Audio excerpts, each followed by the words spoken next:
तो देखिए, अमेरिका में एक तरफ जहां सरकार बनने के बाद सब कुछ बदल रहा है, लेकिन बात अगर पर्यावरण की कर लेते हैं तो यहां पर डबल अटैक लगातार जारी है मोनिका। एक तरफ बर्फबारी हो रही है कई इलाकों में, तो दूसरी तरफ कैलिफोर्निया की बात करें तो जंगलों में आग लगी हुई है। और ये तस्वीर आपको दिखा रहे जहां जबरदस्त बर्फबारी की तस्वीर निकलकर सामने आ रही है। आपको बता दें कि बड़े इलाके जहां पर लोगों को अपने घरों में बंद रहना पड़ रहा है, वजह यह है कि लगातार बर्फबारी हो रही है। और ये तस्वीर आपको दिखा रहे हैं कैलिफोर्निया की, जहां पर जंगलों में आग लगी हुई है और इस आग की वजह से कई एकड़ जो फसल है मोनिका, वो पूरी तरीके से जलकर खाक हो चुके हैं। बिल्कुल, एक तरफ बर्फबारी तो दूसरी तरफ आग का कहर। ये जंगलों की तस्वीर जरा देखिए। कैलिफोर्निया के जंगलों में जो आग भड़की वो लगातार और ज्यादा धधकती हुई दिख रही है और तस्वीरें हम आपको दिखा रहे हैं। देखिए, पर्यावरण के डबल अटैक की तस्वीर अब जरा आप ध्यान से देखिए। एक तरफ बर्फबारी सब कुछ जमा दे रही है, बर्फबारी ने लोगों की मुश्किलें बढ़ा दी है, तो दूसरी तरफ आग की लपटों से कैलिफोर्निया के जंगल घिरे हुए हैं और ये आग थमने का नाम नहीं ले रही है, बुझने का नाम नहीं ले रही है। इसे बुझाने के लिए हर संभव प्रयास किया जा रहा है पूरी तरह, लेकिन बावजूद इसके कई एकड़ जंगल पूरी तरह से खाक हो चुके हैं। बिल्कुल, जंगल हो, झील हो, वो पूरी तरीके से आग में तबाह हो चुके हैं, सुहा हो चुके हैं। ये दोनों ही तस्वीरों को देखकर इस वक्त आप अमेरिका के हालात को, स्थिति को समझ सकते हैं। एक तरफ देखिए, बर्फबारी हो रही है कई इलाकों में और लोग अपने घरों में कैद रहने को मजबूर हैं, बाहर नहीं निकल पा रहे हैं क्योंकि सड़कों पर कई फीट तक जो है बर्फ वो जमी हुई नजर आ रही है। दूसरी तस्वीर आपको दिखा रहे हैं कैलिफोर्निया की, जहां पर एक बार फिर से जंगलों में आग लगी है और ये भयावह तस्वीर हर किसी को परेशान कर रही है। और चलिए आगे बढ़ते हैं, बात सैफ अली खान मामले से जुड़ी हुई करते हैं, क्योंकि एक्टर सैफ अली खान पर जो हमला हुआ उसकी जांच मुंबई पुलिस लगातार कर रही है और जैसे जैसे जांच का दायरा आगे बढ़ रहा है, एक के बाद एक कई खुलासे पूरी तरह मुंबई पुलिस की तरफ से किए जा रहे हैं। बिल्कुल, और इन खुलासों के बीच अब पुलिस के हाथ चाकू का एक हिस्सा मिला है, यानी कि देखिए 3 हिस्सों में जो चाकू है वो टूट चुके थे। एक हिस्सा आपको बता दें कि पहले अस्पताल में मिलता है, इसके बाद दूसरा हिस्सा उनके घर पर मिलता है, तीसरा हिस्सा भी मिल चुका है। और आरोपी ने देखिए जिस चाकू से वार किया था, उस चाकू का तीसरा हिस्सा जो है बांद्रा झील में फेंका गया था मोनिका। बिल्कुल, आगे रिपोर्ट आपको दिखाते हैं कि किस तरीके से आरोपी पर शिकंजा और भी ज्यादा कसता जा रहा है।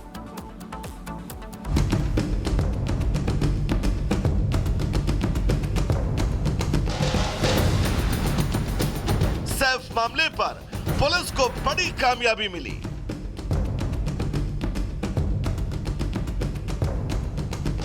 हमले में इस्तेमाल चाकू का टुकड़ा बरामद। सबूत की हो रही फॉरेंसिक जांच। हर एक सबूत तलाश रही पुलिस।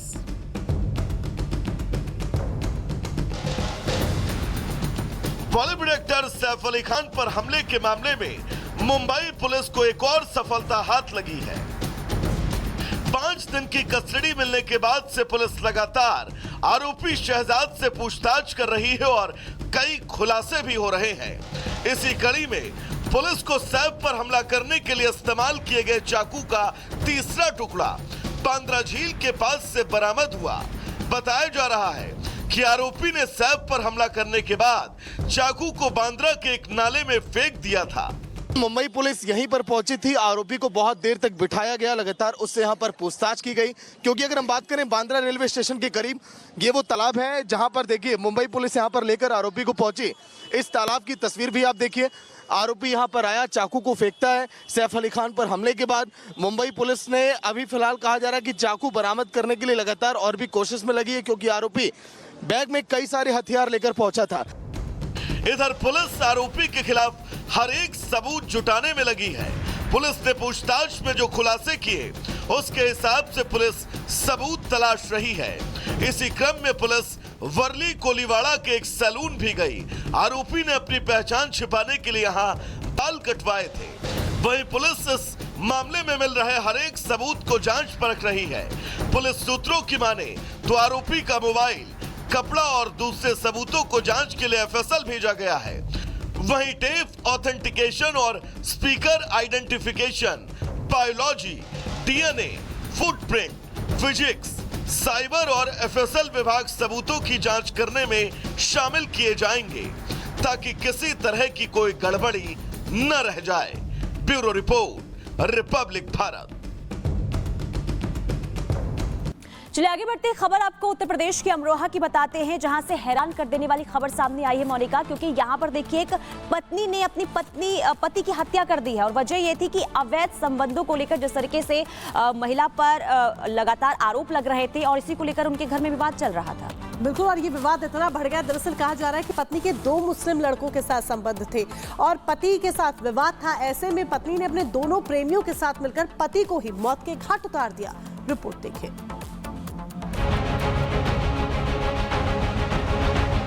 उत्तर प्रदेश के अमरोहा में 11 जनवरी को हुई युवक की हत्या का पुलिस ने खुलासा करते हुए उसके पत्नी और उसके 2 प्रेमियों को गिरफ्तार कर लिया है। दरअसल 11 जनवरी की सुबह पुलिस ने सड़क किनारे एक शव बरामद किया। शरीर पर कोई चोट का निशान नहीं था, लेकिन पुलिस ने जब पोस्टमार्टम कराया तो पसली की हड्डी टूटी मिली। पुलिस ने मामला दर्ज कर जांच शुरू की तो हैरान कर देने वाला खुलासा हुआ। यहां मृतक की पत्नी ने ही अपने 2 प्रेमियों के साथ मिलकर अपने पति की हत्या कर दी और शव को सड़क किनारे फेंक कर वहां से फरार हो गए। जो जगदीश है उसकी पत्नी और उसके 2 मित्र के द्वारा षड्यंत्र के तहत इसको मारपीट कर वहां पे फेंके जाने के संबंध में तथ्य प्रकाश में आए थे, जिसमें तीनों की पत्नी और उसके 2 मित्रों की गिरफ्तारी की गई है और इस मुकदमे का अनावरण किया गया। मृतक की पत्नी के 2 मुस्लिम युवक के साथ अवैध संबंध थे, जिन्हें लेकर घर में हमेशा विवाद रहता था। आखिरकार पति से छुटकारा पाने के लिए महिला ने अपने दोनों प्रेमियों के साथ मिलकर पति की हत्या कर दी। Bureau report, Republic. कई बड़े फैसले लिए, कई बड़े फैसलों पर हस्ताक्षर किए, बल्कि इसके साथ ही धमकी दे रहे हैं। मेक्सिको और कनाडा को टैरिफ वाली धमकी देने के बाद अब डोनाल्ड ट्रंप ने चीन को भी धमकी दी है। इतना ही नहीं, उनकी धमकियां अब रूस तक जा पहुंची है। पुनीत, बिल्कुल, रूस तक पहुंच चुकी है धमकियां और डोनाल्ड ट्रंप ने रूसी राष्ट्रपति को साफ साफ शब्दों में ये कह दिया है कि यूक्रेन युद्ध को अब बंद कर दिया जाए।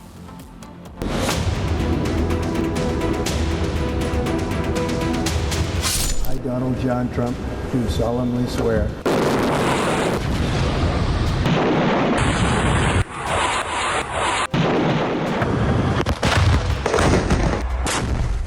अमेरिका में नए राष्ट्रपति का पदभार संभालते ही ट्रंप ने एक के बाद एक कई फाइलों पर साइन किए। वो फाइलें जिनमें लिखे फैसलों के जरिए ये दावा किया जा रहा है कि अमेरिका दोबारा महान बनेगा। लेकिन इन फाइलों के साथ ही एक शब्द इस बार ट्रंप के कार्यालय में खूब गूंज रहा है। शब्द है टैरिफ। अपनी फाइलों के जरिए ट्रंप ने साफ कर दिया कि वो देश जो अमेरिका की अर्थव्यवस्था के लिए मुसीबत बनेंगे, उन्हें टैरिफ के जंजाल से गुजरना पड़ेगा। ट्रंप 1 फरवरी से ही कनाडा और मैक्सिको पर 25% टैरिफ लगाने पर विचार कर सकते हैं। साथ ही चीन पर भी 10% टैरिफ लगाने की बात चल रही है। लेकिन अब ट्रंप के टैरिफ की कतार में पुतिन का भी नंबर